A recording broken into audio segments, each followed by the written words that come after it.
Cette dame qui appelle comme ça, qui a deux mecs dans sa vie, un footballeur et un homme marié. Le footballeur qui va la fiancer, qui est prêt même à la marier. Et la nana, elle dit non, moi c'est l'homme marié là que j'aime. Je n'arrive pas à l'oublier. Tu vois? Donc, c'est une femme comme ça, quand elle vient devant moi, je lui dis quoi? Il dit, ma chérie, toi tu es maudite. Ma chérie, qu'est-ce qui n'a pas marché? Qu'est-ce qui n'a pas marché? C'est-à-dire que toi tu es footballeur, tu es un homme marié. Footballeur qui veut te marier. Tu dis non. C'est quoi qui est l'amour?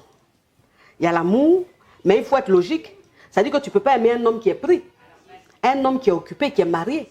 Il y a ce qu'on aime. Et il y a ce qui n'est pas bon pour nous. Voilà. C'est-à-dire que ce n'est pas une histoire de j'aime, mais il faut que toi-même tu te dises à un moment donné que je suis, c'est vrai, je l'aime, mais c'est un homme qui est pris. C'est un homme avec qui je n'irai nulle part. Voilà. Il ne va pas laisser sa femme pour moi. On me dira, il y a des hommes mariés qui ont laissé leur femme pour leur maîtresse, c'est vrai, mais sur 100, il y a combien de pourcents? Là, on parle du pourcentage. On parle de la généralité. Moi, les exceptions, ça ne m'intéresse pas. Je dis, une femme qui reste là comme ça à rêver. Il y a une nana hier qui me disait, ouais, je suis avec un homme marié, il dit qu'il n'aime pas sa femme, il a été m'offrir un bijou en or, il a pris pareil pour sa femme, et il me dit, c'est pour ta co-épouse. J'ai dit, bon. Elle dit, mais ça me fait mal parce que je me suis dit, mais un homme qui n'aime pas sa femme, pourquoi est-ce qu'il va acheter un bijou en or pour elle? J'ai dit, mais ça, c'est les hommes mariés. C'est des VI. C'est les menteurs. Eux, ils n'aiment jamais leur femme. Aujourd'hui, il faut comprendre que quand on parle de vie de couple, on parle de mougouli. C'est-à-dire que dans ton mariage, vous n'allez pas boire de l'eau. C'est vrai, vous allez travailler, vous avez des projets et tout. Mais je dis, le sexe, ça prend 60% dans le couple. Donc, je ne peux pas venir m'asseoir là comme ça, parler de la vie de couple et ne pas toucher ce côté-là. Parce qu'il faut savoir qu'il y a eu beaucoup de divorces. La cause des divorces, c'est quoi? Il y a plein de divorces. C'est à cause du côté mougouli. Parce que l'homme, il n'est pas fort, ou la femme, elle est coincée. L'homme, il n'est jamais satisfait, ou la femme, elle n'est pas satisfaite. Une femme qui est épanouie sexuellement, en général, elle ne part pas quelque part. Même si tu es pauvre, elle reste avec toi. Parce que femme, son affaire de son bas-ventre, elle ne rigole pas avec. Après, c'est vrai, le mec, il est viril et tout, mais s'il est poivre, parce que ça, tu vas voir, ce mec, il est moisi. Oui, non, il faut qu'on se dise la vérité. La femme, même si tu la satisfais, mais arrivé à un certain moment, si elle a faim, si elle n'arrive pas à bien manger, ça va être chaud. C'est la nature de la femme. La femme, quel que soit ce qu'elle fait, elle a envie d'être rassurée dans son couple. Elle a envie de savoir que son homme lui offre, par exemple, un bijou ou, je sais pas, un truc. Les femmes, elles aiment les cadeaux. Donc la femme, quel que soit ce qu'elle fait, elle a besoin que son homme lui montre son côté capitaine du bateau. Ça fait viril, ça fait... tu sens que tu es en sécurité. Avec un homme qui essaie de travailler, de t'aider un peu. Toi, la femme, c'est vrai, tu as ton travail, mais quand ton mari comme ça, tu sais qu'il va travailler, il t'aide un peu. Mais il n'y a rien de tel. Plein de garçons, c'est doux. Un homme qui te dit, oui, moi, c'est 2000 francs, je peux te donner. Tu donnes 50, je donne 50. Voilà pourquoi on parle de la femme indépendante. C'est-à-dire qu'une femme, elle doit avoir son entrée d'argent. Parce que ça impose le respect. C'est-à-dire qu'un homme, quand tu pars le voir comme ça, que tu payes toi-même ton taxi, il te respecte tout de suite. Mais quand c'est lui qui paye ton taxi, c'est pas trop bien. Mais en même temps, il faut savoir qu'à Yopougon, c'est pas tout le monde qui a les moyens. C'est un quartier, pas un bas quartier, mais c'est un quartier où il y a beaucoup de personnes qui ne s'en sortent pas. Donc si toi-même tu es engrais, et puis ces femmes de Yopougon, tu allais choisir, il faut t'adapter. Sinon, tu prends ta go qui est engrais. Et pour gérer entre vous là-bas. Pour gérer entre vous là-bas, elle-même, elle va prendre taxi 10 000, elle a là. Mais si tu allais prendre une femme de Yopougon là, c'est que tu peux payer taxi. Les hommes sont vicieux, c'est-à-dire que les hommes, ils sont dans du visuel. C'est-à-dire quand tu parles comme ça, tu parles des positions, ils se disent, ah celle-là, de la manière elle parle de ça là, j'aimerais goûter, c'est-à-dire, j'aimerais vivre ça avec elle. Ça ce sont les hommes, mais bon, moi je suis une femme mariée. Je suis mariée, moi c'est mon taf que je fais. C'est-à-dire que quand j'aborde comme ça des thèmes de mougouli, je suis en train de faire mon travail. Tout ce que je fais, c'est mon travail. Mais je ne fais pas ça dans le but d'attirer les hommes. Ça ne m'intéresse pas. La preuve en est qu'à chaque fois, je parle de mon mari. Je dis mon mari, je dis que je suis mariée, pour dire que je ne fais pas ça pour attirer les hommes. Parce qu'il y a des gens qui disent, elle vient sur les réseaux, elle parle de mougouli pour attirer les hommes. C'est une forme de prostitution. Non, moi je suis mariée légalement. Je suis avec mon mari, j'ai 2 enfants avec mon mari. Je suis heureuse, je suis une femme mariée heureuse. Donc, c'est comme une actrice. Elle fait juste son bara. C'est ce qu'elle est en train de faire là. Toi, tu te fais des films, tu te tues pour rien. Elle est en train de faire son bara. Quand elle finit là, sa réalité, ça n'a rien à voir avec ce qu'elle est en train de faire. Donc, je dis, tous les thèmes que j'aborde, je suis en train de faire mon travail. Parce que pour te dire vraie vergesse, il y a plein de couples qui vont mal. La vie sexuelle, je te dis, c'est un désastre, un échec total dans plein de foyers, surtout les foyers africains. C'est-à-dire que l'homme, parfois, il n'a pas envie que sa femme fasse ça, il n'a pas envie que sa femme monte sur lui, il n'a pas envie que sa femme descende à la cave, ou il dit non, moi je ne descends pas à la cave. Ah, ça porte la poisse, moi descendre à la cave d'une femme. Oh, ça fourroulaille. En tant que la femme, si ça se trouve, elle est clitoridienne. Elle, c'est quand tu descends à la cave qu'elle prend son pied. Bon, si cet homme-là, il ne sait pas que lui, en fait, il s'est dit forcément que descendre à la cave d'une femme, ça porte la poisse. Mais si moi, la coche champagne, caviar, je ne viens pas m'asseoir là pour dire non, ça ne porte pas la poisse. Bien au contraire, ça fait du bien à ta femme. Il faut faire ça, il faut faire ça, il faut faire ça. Mais si cet homme-là, il tombe sur ma vidéo, par exemple, j'ai fait une vidéo où j'ai dit, le thème c'était comment faire jouir une femme. Cette vidéo a fait des millions de vues. Il y a plein d'hommes qui m'ont contacté pour dire, grâce à cette vidéo-là, je sais le type de femme que j'ai. Grâce à cette vidéo-là, j'arrive à satisfaire ma femme.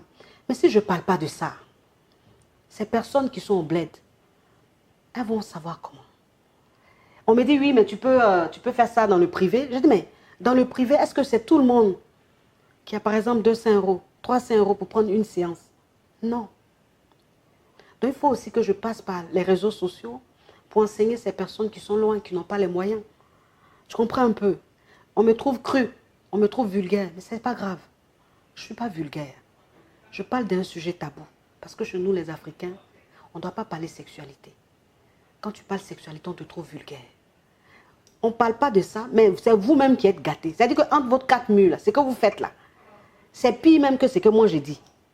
Mais comme moi, je vais me mettre sur les réseaux sociaux, et puis ils ne sont pas habitués à ça, il faut le dire. C'est rare de voir une Africaine comme ça, qui vient comme ça, qui parle sexualité. On se dit, mais elle vient d'où celle-là? Mais quand ils vont regarder les Blancs qui le font, ça, ils trouvent ça normal. Ils disent, il est sexologue. Mais moi, quand je fais, on dit, je suis vulgaire. Pourquoi je suis vulgaire? Je fais quoi de vulgaire? Parler sexualité, ce n'est pas vulgaire. Et puis la personne même qui est en train de parler de ça, quand tu la regardes, est-ce qu'elle est vulgaire? Tu sais, quand tu arrives au sommet de l'Himalaya, d'après Dup Saga, paix son âme, il y a des gens qui veulent te descendre. Tu comprends? Parce que ta réussite les dérange. Ta gloire les dérange. Ils se disent, mais elle vient d'où? Elle sort de nulle part. Elle n'a même pas de diplôme de coach. Elle n'a pas suivi de formation de coaching. Comment est-ce qu'elle arrive à captiver autant de monde? 10 000 personnes, 9 000 personnes, 8 000 personnes connectées comme ça quand elle est en direct sur Facebook. Mais comment est-ce qu'elle arrive à faire ça? On va la descendre. Donc ces personnes-là qui forcément cherchent la petite bête. Il faut savoir que quand tu as du succès, il y a des gens en fait de mauvaises intentions qui créent des faux profils. C'est-à-dire qu'ils prennent ta photo, qui prennent ton nom, qui créent une page ou un compte, qui rentrent en contact avec tes follow pour les anarquer, qui se font passer pour toi. Mais est-ce que je peux gérer des millions de personnes qui me suivent? Et ce que je vis, il y a des milliers de stars qui vivent ça. Il y a des stars américaines, françaises. On prend leur image pour anarquer. On voit ça à la télé. Hein? Donc moi, je suis en train de vivre ça parce qu'en fait, mon succès fait qu'il y a des personnes qui viennent bouffer. Parce que moi, en fait, j'ai un beau public. Parce qu'il y a deux types d'influenceurs. Il y a des influenceurs qui ont du monde, mais du monde yougos. Ah oui, c'est-à-dire qu'ils font beaucoup de vues. Oui, mais quand tu regardes un peu leur public, ce n'est pas du caviar. Tu comprends? Moi, je fais du monde. Je fais des vues. Je suis suivi par du monde, mais dans tous ceux qui me suivent, il y a 80% de caviar et il y a 20% de yougos. Et donc, ces personnes-là essayent un peu de checker, se rendent compte que celle-là, si on rentre dans son truc, on va bouffer. Et c'est ce que ces personnes ont fait. Moi, j'ai fait 2 vidéos ou 3 vidéos où j'ai alerté mes follow. J'ai dit, faites très attention. Il y a des personnes qui se font passer pour moi, qui vous proposent des prix, des produits et tout, et qui vous demandent d'envoyer l'argent au Bénin. Faites très attention. J'ai quel lien avec le Bénin? Je suis ivoirienne, je vis à Paris. Au moins, si on disait en Côte d'Ivoire, on allait dire, bon, peut-être que c'est elle. Mais au Bénin, je dis, faites très attention. Mais bon, il y a des personnes qui font pas, qui n'écoutent pas. Ça m'a un peu affecté parce que, pourquoi ça m'a affecté? C'est pas le fait que on me parle d'arnaque et tout. Je sais que mes caviars savent que c'est faux. Je suis une caviar. Moi, en fait, ce qui m'a un peu fait mal, c'est les 180 €. C'est-à-dire qu'on dit, j'ai arnaqué 180 €. Moi, la coach caviar. Quand j'ai commencé, les gens n'ont pas cru en moi. Les gens m'ont beaucoup insulté, les gens se sont beaucoup moqués de moi, tu vois. Les gens ont cru que j'étais venue prendre la place d'une qui était déjà là, tu vois. Ils ne m'ont pas accepté. C'est comme si j'étais venue voler un peu la place d'une coach très, très, très connue en Afrique, très, très, très beaucoup aimée. Je parle par exemple de Lady Sonia. C'est une grande sœur, mais vraiment une grande sœur. C'est quelqu'un que les gens nous ont comparé, les gens ont fait plein de trucs. Lui, elle veut faire comme Lady Sonia, elle n'est pas plus forte qu'elle, Lady Sonia est plus forte. Mais finalement, cette dame-là a commencé à me suivre. Elle a vu que j'étais une personne vraie, que j'avais du talent, tu vois. Et cette femme est venue vers moi. Aujourd'hui, c'est une grande sœur pour moi. C'est une femme qui m'appelle. Elle et moi, on peut faire 1 heure du temps au téléphone, à rigoler. Elle me donne des conseils, elle me coach. Elle m'apporte beaucoup. Parce que c'est une dévancière. Et elle a vu en moi quelque chose. Elle m'a dit, tu es spécial. Tu es vrai. Tu as du talent. Les coachs que j'apprécie, par exemple Zach Mokassa, c'est un coach que je kiffe, que j'écoute beaucoup. Voilà, parce qu'il m'inspire. J'aime sa façon d'être et tout. Donc, Zach Mokassa, franchement, c'est quelqu'un qui m'inspire beaucoup. Il touche. Ah, il est fort. C'est-à-dire, il te dit des choses, ça rentre au plus profond de ton être. Il a ce truc-là. Quand tu es coach, tu es un peu la conseillère, tu es un peu le modèle, l'idole, tu vois. C'est qu'il y a des femmes aujourd'hui qui, avant de prendre une décision, qui ne peuvent pas passer sans mon avis, tu vois, qui vivent aujourd'hui, qui sont mais accros à moi. C'est-à-dire, il y a des femmes aujourd'hui, quand elles ont envie de prendre une décision, quand elles ont envie de faire quelque chose, elles se disent, je vais regarder une vidéo de coach Amon ou il faut que je prenne une séance de coaching. Tu vois? Donc, on impacte forcément des personnes, puis pas que des femmes. Hein. Je coach aussi des hommes. J'ai des hommes aussi qui me suivent beaucoup, à qui j'ai beaucoup appris. Il y a un thème qui me tient à cœur, c'est la dépendance de la femme. La femme, elle doit être indépendante. C'est très important. Parce que l'homme, en fait, le fait que tu lui demandes l'argent d'une boîte d'allumettes, tu lui demandes l'argent d'un tissage, à chaque fois, ça crée la mauvaise humeur. Donc, la femme, pour que son foyer marche, pour que son couple marche, pour que son homme l'aime de plus en plus, pour que son homme soit accro à elle, pour qu'elle soit fatale. Parce qu'il y a plein de femmes qui me disent, coach, j'ai envie d'être une femme fatale. Mais ma chérie, la base même de la femme fatale, la base même de l'épanouissement d'un couple, c'est l'indépendance d'une femme. Femme, quelle que soit ta situation, quelle que soit ta situation géographique, quel que soit ce que tu es, il faut que tu aies une activité. Tu n'es pas obligé d'aller travailler dans un bureau.